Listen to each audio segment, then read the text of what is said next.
બિલગામમાં નહીં, આખા વડોદરાની હાલત આવી જ છે।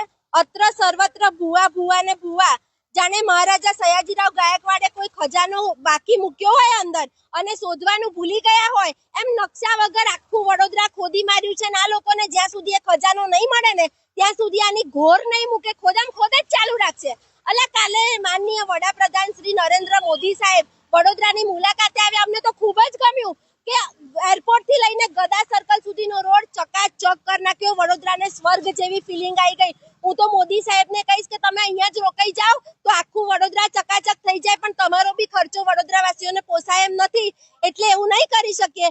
પણ મહેરબાની કરીને તમારી વિઝિટ વધારી લો તો અધિકારીઓ જાગે। તમારા નામ પર લોકોએ ખોબલે વોટ આપ્યા છે, બાકી તમારા ચૂંટાયેલા પ્રતિનિધિકારીઓને કોઈ ભૂતો ભય ઓળખતું નહીં। એટલે તમારું નામ બચાવો, તમારી શાન બચાવો અને તમારી શાખ બચાવો અને આ ખાડા પુરાવો સાહેબ। હવે તો તમારી પાસે આવવું પડશે અમારે।